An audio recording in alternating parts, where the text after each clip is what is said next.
The impact of COVID on the cinema industry has been enormous. Since cinemas closed their doors over 6 months ago, it has been a roller coaster of a journey. Cinemas reopened at the start of the summer, completely compliant with the requisite safety measures, only to struggle with a lack of tentpole movies. Even now, with 80% of cinemas open globally and China's cinemas experiencing pre-COVID audiences, the situation in the US has resulted in a number of the major studios shunting films into the future. With the exception of Trolls and Mulan, studios are sticking with a theatrical release, which is great news. The recent news about Bond moving from this November to April 2021 triggered Cineworld and Picture House to temporarily close their cinemas. Across Pearl & Dean's portfolio of cinemas, 84% of screens are open for business. The recent news about the temporary closures is not the beginning of the end for cinemas, and a number of operators, including Showcase, have pledged that they will stay open. Cinemas which are not so reliant on blockbusters, such as Everyman, are experiencing a higher share of audience and are in relatively strong positions. It will be no surprise to hear that Tenet is the biggest release since cinemas reopened, grossing $16 million in the UK and over $300 million globally. It has remained in the top position for 6 weeks and is testament to the appeal of the blockbuster movie. To add some context to the box office numbers, Tenet has performed at similar levels to Christopher Nolan's last sci-fi release, Interstellar. Tenet, along with After We Collided, which is the YA book adaptation, has driven a greater proportion of 16 to 34-year-olds to the big screen. Interestingly, on the weekend the press have been catastrophising about our beloved cinema industry. The box office was 25% up on the previous weekend, and that's despite no blockbuster releases.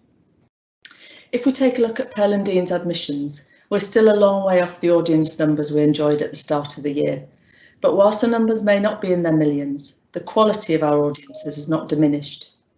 Audiences across the summer were circa 25% weight versus 2019. As winter approaches and the nights grow darker and the weather turns colder, and our ability to socialise outside reduces, coupled with the overall boredom levels of the nation and the lack of new content on TV, we anticipate that cinema's appeal will increase further. There are 127 films slated between now and the end of the year, lots of choice and quality content. We all need to support our local cinema and escape to the movies for a couple of hours and remind ourselves of what we're missing.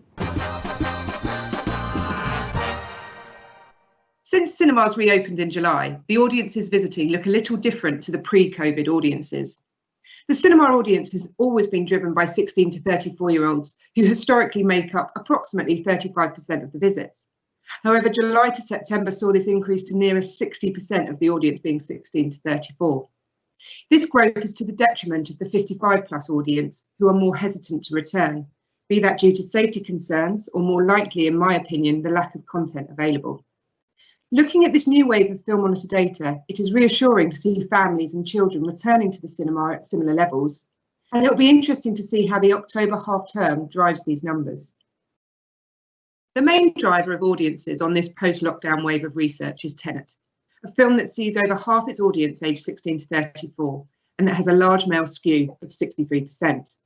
If we compare the age profile to Christopher Nolan's previous release of Dunkirk, which had a 58% 35 plus profile, we can visibly see how films and content drive audiences.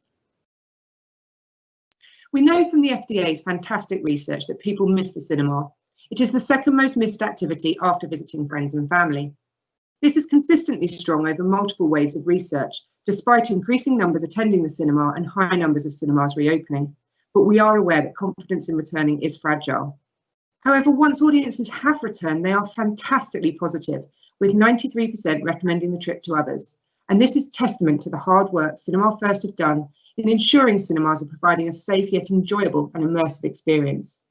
As such, cinema goers continue to see the cinema as an experience that can't be recreated at home, especially for its big screen and immersive sound appeal.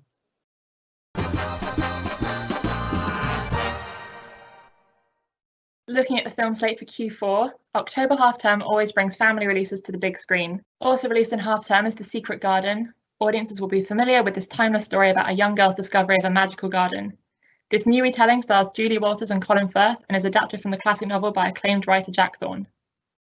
Alongside these family films is Crime Caper Pixie, starring Olivia Cooke and Alec Baldwin, a film about a girl who teams up with two fleeing criminals to execute a heist. It's a gritty but hilarious comedy set against the Irish countryside from the director behind the St. Trinian's movies. As expected, November also brings a festive release. This one's called Happiest Season and stars Kristen Stewart and Mackenzie Davis. The film is about a young woman who intends to propose to her girlfriend over Christmas, but her plans are complicated when she realises that her girlfriend hasn't come out to her parents yet. In December, Peter Rabbit 2 will also be coming to cinemas on the 12th, continuing Peter's story after the success of the first film in 2018. Also released on the 12th of December is Free Guy, a movie about a bank teller who realises he's an NPC living inside a video game, starring Ryan Reynolds, Jodie Comer and Taika Waititi. December 18th sees the release of Death on the Nile, the second Hercule Poirot movie from director and star Kenneth Branagh. Another star-studded cast takes on a classic whodunit, this time surrounding the murder of an heiress. Coming to America, the sequel to the beloved Eddie Murphy comedy, will also arrive in December. Finally, Christmas Day itself brings two releases to please the entire family, Wonder Woman 1984 and Blithe Spirit. The former is the much-anticipated sequel to the Wonder Woman film starring Gal Gadot and Chris Pine, this time set in 1984 during the Cold War. Meanwhile, Blithe Spirit is a new adaptation of the Noel Coward play about a medium who holds a séance for a writer and accidentally summons the spirit of his dead wife, causing problems for his new relationship. Lots to look forward to for the rest of the year. At this point, I'm going to hand over to Evie to talk about 2021. As we enter Q1, every January sees the release of films aiming to compete in awards season, and 2021 proves to be no different. On the 1st, Venice's Golden Lion Best Film recipient Nomadland, starring Frances McDormand and directed by Chloe Zhao, makes its way to UK theatres, as well as Tom Hanks and director Paul Greengrass's second collaboration, News of the World. On the 8th of January, British film The Father stakes its claim for awards glory. Starring Academy Award winners Anthony Hopkins and Olivia Colman, The Father tells a story of an ageing man struggling with dementia as his daughter moves into his flat to care for him. It's based on French playwright Florian Zeller's play of the same name, and Zeller makes his feature film directorial debut. The Father received universal acclaim from critics, particularly for its two leading performances.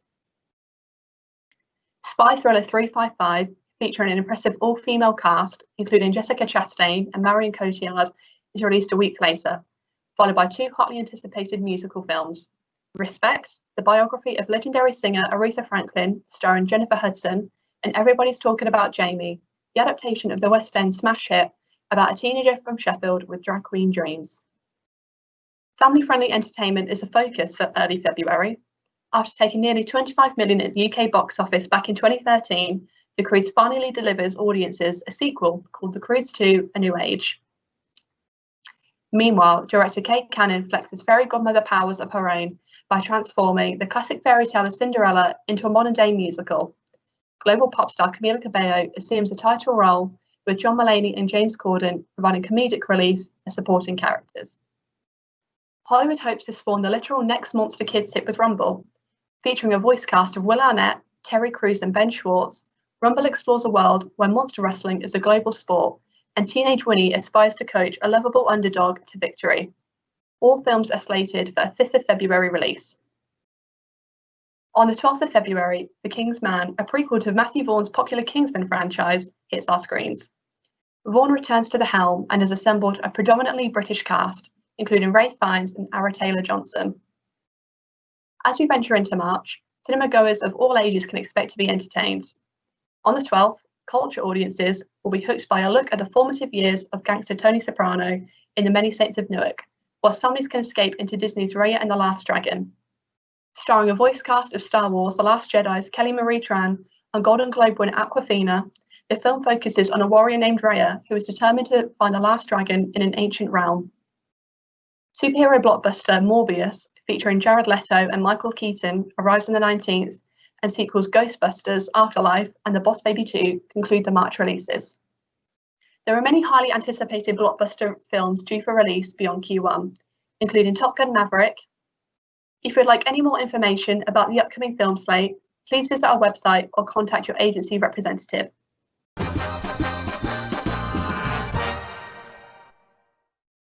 When lockdown was announced back in March, our outdoor cinema providers worked hard to adapt to the ongoing crisis and created a contact-free drive-in cinema experience, which was a huge hit across the summer.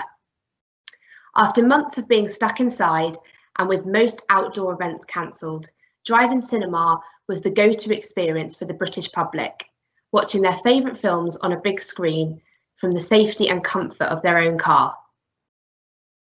The Luna Drive-In, who appeared on BBC Breakfast, invested in state-of-the-art touchscreen speaker boxes, giving each car access to all the information they needed, as well as the best surround sound experience.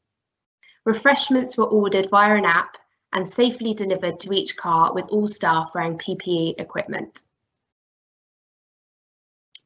I'm now going to play a short video to give you a real feel for the experience.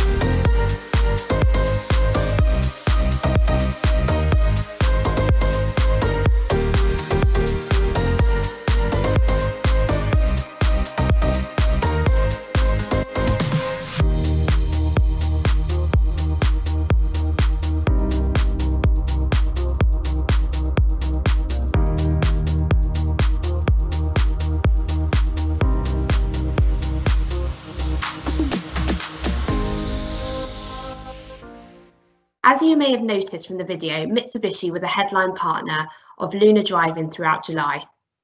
They activated at every screening with a VIP L200 experience.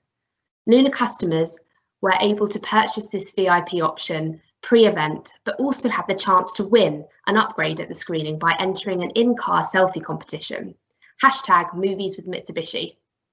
The partnership was a great success, with fantastic feedback from the public and a high level of engagement with their on-site competition. Another brilliant partnership this summer was Tesco and Adventure Drive-In. Tesco were looking to uplift the nation after a tough few months, and drive-in cinema ticked all the boxes. A national offering was key for them, and with Adventure touring across the UK, it meant they could reach customers and staff far and wide. Highlights included free tickets at every screening for NHS and Tesco staff, hampers for key workers, and free popcorn on arrival.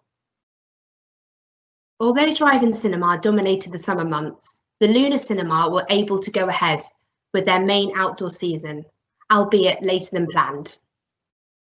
They worked with a health and safety consultant to implement social distancing on site, which consisted of 2 and 4 man pitches placed 2 meters apart.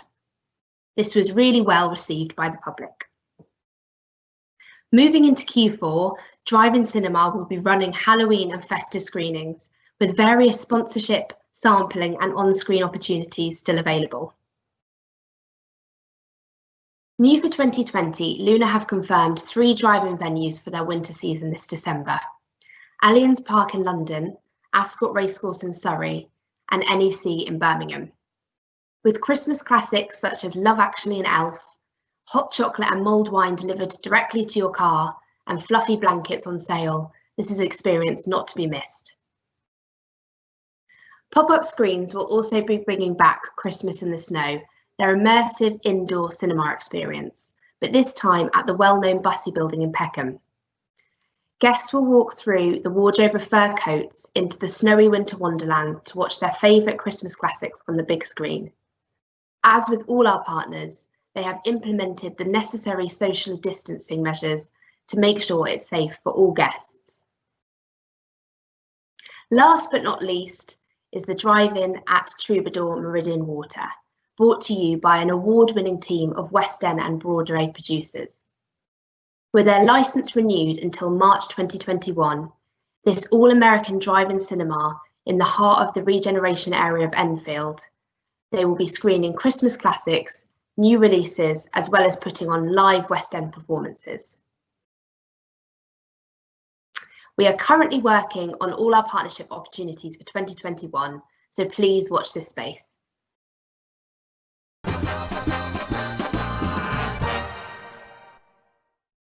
Pearl and Dean have partnered with the BFI for the last 4 years and have created a unique premium gold spot opportunity that runs before all screenings at the South Bank.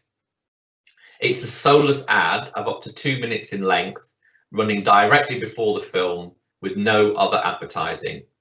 Available for Q4 this year and for the whole of 2021. We also work with the BFI to find sponsors for their festivals and events. Woman with a Movie Camera is a programme of screenings that run across the year and celebrates films written, produced and directed by leading women. Clare is Europe's largest LGBTQ+ film festival and runs at the end of March with several sponsorship opportunities. Finally, the London Film Festival in October every year is the UK's most prestigious film festival.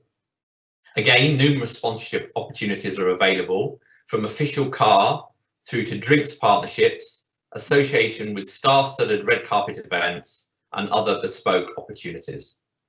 Film partnerships allow brands to get closer to film. We work across 4 main pillars. Product placement is the ultimate way to associate your brand with a film and even have interaction with the talent. On-pack and in-store promotions give brands access to engaging imagery that can feature on product or in a retail environment. Always linked to competitions, incentives, or gifts with purchase.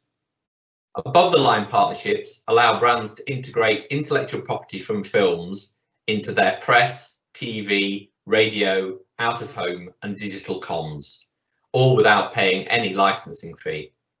Finally, premieres and preview screenings allow brands to access the ultimate hype surrounding a film's release.